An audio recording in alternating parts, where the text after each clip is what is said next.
Hello, this is Stefanie.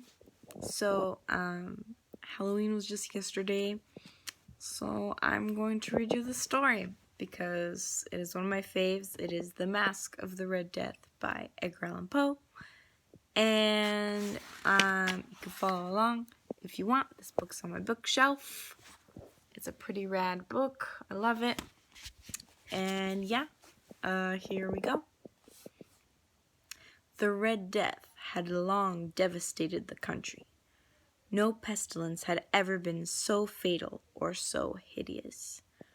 Blood was its avatar and its seal, the redness and the horror of blood. There were sharp pains and sudden dizziness, and then profuse bleeding at the pores with dissolution. The scarlet stains upon the body, and especially upon the face of the victim, were the stigmas which shut him out from the aid and from the sympathy of his fellow men. And the whole seizure, progress, and termination of the disease were the incidents of half an hour. But the Prince Prospero was happy and dauntless and sagacious. When his dominions were half depopulated, he summoned 1,000 hale and light-hearted friends from among the knights and dames of his court, and with these retired to the deep seclusion of one of his castellated abbeys. This was an extensive and magnificent structure, the creation of the prince's own eccentric yet august taste. A strong and lofty wall girdled it in. This wall had gates of iron. The courtiers, having entered, brought furnaces and massy hammers and welded the bolts. The abbey was amply provisioned. With such precautions, the courtiers might bid defiance to the contagion. The external world could take care of itself. In the meantime, it was folly to grieve or to think. The prince had provided all the appliances of pleasure. There were buffoons, there were ballet dancers, there were musicians, there was beauty, there was wine. All these in security were within. Without was the Red Death. It was toward the close of the 5th or 6th month of his seclusion, and while the pestilence raged most furiously abroad, that the Prince Prospero entertained his 1,000 friends at a masked ball of the most unusual magnificence. It was a voluptuous scene, that masquerade. But first let me tell of the rooms in which it was held. There were 7, an imperial suite. In many palaces, however, such suites form a long and straight vista, while the folding doors slide back nearly to the walls on either hand, so that the view of the whole extent is scarcely impeded.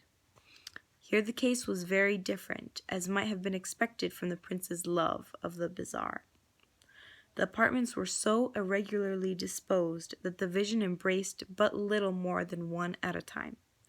There was a sharp turn at every 20 or 30 yards, and at each turn a novel effect. To the right and left, in the middle of each wall, a tall and narrow Gothic window looked out upon a closed corridor, which pursued the windings of the suite. These windows were of stained glass, whose color varied in accordance with the prevailing hue of the decorations of the chamber into which it opened.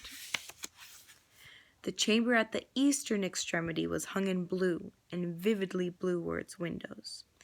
The second chamber was purple in its ornaments and tapestries, and here the panes were purple. The third was green throughout. The fourth was furnished and lighted with orange. The 5th was white. The 6th was violet. The 7th apartment was closely shrouded in black velvet tapestries that hung all over the ceiling and down the walls.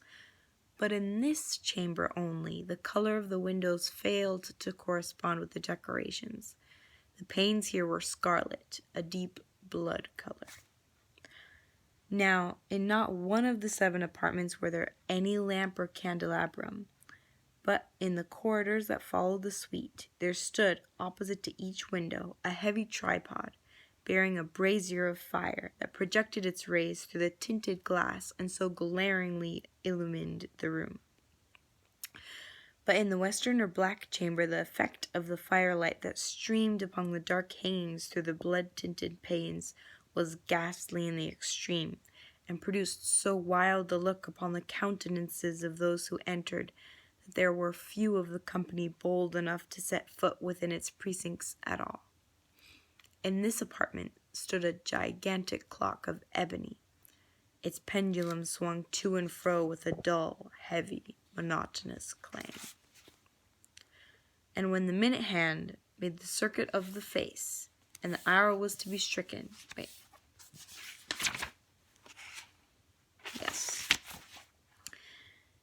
there came from the brazen lungs of the clock a sound of so peculiar a note and emphasis that, at each lapse of an hour, the musicians of the orchestra were constrained to pause momentarily in their performance.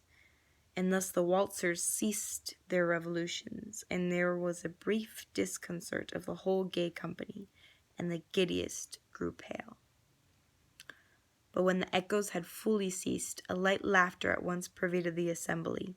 The musicians looked at each other and smiled, as if at their own nervousness, and made whispering vows, each to the other, that the next chiming of the clock should produce in them no similar emotion. And then, after the lapse of 60 minutes, there came yet another chiming of the clock, and then were the same disconcert and tremulousness and meditation as before. But, in spite of these things, it was a gay and magnificent revel. The tastes of the prince were peculiar. He had a fine eye for colors and effects. His plans were bold and fiery. His conceptions glowed with barbaric luster. He had directed, in great part, the movable embellishments of the seven chambers upon occasion of this great fete, and it was his own guiding taste which had given character to the masqueraders. Be sure they were grotesque. There was much glare and glitter and piquancy and phantasm. There were delirious fancies such as the madman fashions. There were much of the beautiful, much of the wanton, much of the bizarre, some of the terrible, and not a little of what might have excited disgust.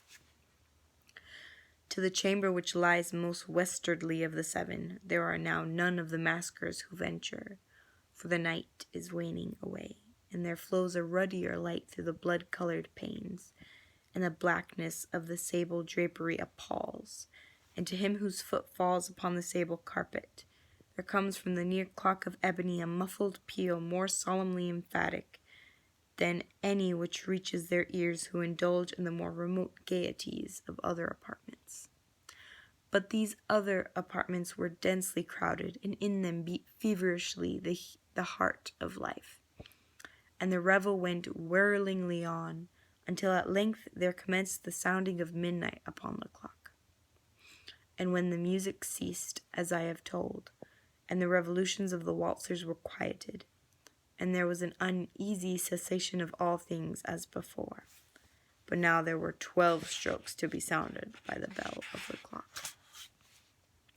And before the last echoes of the last chime had utterly sunk into silence, there were many individuals in the crowd who had found leisure to become aware of the presence of a masked figure which had arrested the attention of no single individual before.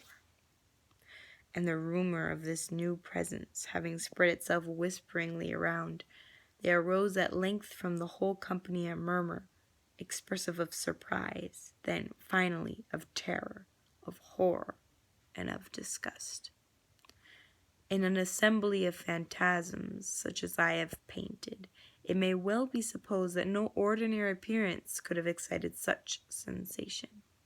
In truth, the masquerade license of the night was nearly unlimited, but the figure in question had gone beyond the bounds of even the prince's indefinite decorum. There are chords in the hearts of the most reckless which cannot be touched without emotion. There are matters of which no jest can be made. The whole company, indeed, seemed now deeply to feel that in the costume and bearing of the stranger neither wit nor propriety existed. The figure was tall and gaunt, and shrouded from head to foot in the habiliments of the grave. The mask which concealed the visage was made so nearly to resemble the countenance of a stiffened corpse, that the closest scrutiny must have had difficulty in detecting the cheat. And yet all this might have been endured, if not approved, by the mad revelers around. But the mummer had gone so far as to assume the type of the Red Death. His vesture was dabbled in blood, and his broad brow, with all the features of the face, was besprinkled with the scarlet horror. When the eyes of Prince Prospero fell upon the spectral image, he was seen to be convulsed, in the first moment, with a strong shudder either of terror or distaste. But in the next, his brow reddened with rage. "Who dares," he demanded hoarsely of the courtiers who stood near him, "who dares insult us with this blasphemous mockery? Seize him and unmask him, that we may know whom we have to hang at sunrise from the battlements." It was in the eastern or blue chamber in which stood the Prince Prospero as he uttered these words. They rang throughout the 7 rooms loudly and clearly, for the prince was a bold and robust man, and the music had become hushed at the waving of his hand. It was in the blue room where stood the prince, with a group of pale courtiers by his side. At first, as he spoke, there was a slight rushing movement of this group in the direction of the intruder, who at the moment was also near at hand, and now with deliberate and stately step made closer approach to the speaker. But from a certain nameless awe with which the mad assumptions of the mummer had inspired the whole party, there were found none who put forth hand to seize him, so that, unimpeded, he passed within a yard of the prince's person, and while the vast assembly, as if with one impulse, shrank from the centers of the room to the walls, he made his way uninterruptedly, but with the same solemn and measured steps which had distinguished him from the first, through the blue chamber to the purple, through the purple to the green, through the green to the orange, through this again to the white, and even thence to the violet, before a decided movement had been made to arrest him. It was then, however, that Prince Prospero, maddening with rage and the shame of his own momentary cowardice, rushed hurriedly through the 6 chambers, while none followed him on account of a deadly terror that had seized upon all. He bore aloft a drawn dagger, and had approached in rapid impetuosity to within 3 or 4 feet of the retreating figure, when the latter, having attained the extremity of the velvet apartment, turned suddenly and confronted his pursuer. There was a sharp cry, and the dagger dropped, gleaming upon the sable carpet, upon which, instantly afterward, fell prostrate in death the Prince Prospero. Then, summoning the wild courage of despair, a throng of revelers at once threw themselves into the black apartment, and, seizing the mummer, whose tall figure stood erect and motionless within the shadow of the ebony clock, gasped in unutterable horror at finding the grave cerements and corpse-like mask which they handled with so violent a rudeness untenated by any tangible form. And now was acknowledged the presence of the Red Death. He had come like a thief in the night, and one by one dropped the revelers in the blood-bedewed halls of their revel, and died each in the despairing posture of his fall. And the life of the ebony clock went out with that of the last of the gay. And the flames of the tripods expired, and darkness and decay and the Red Death held illimitable dominion over all.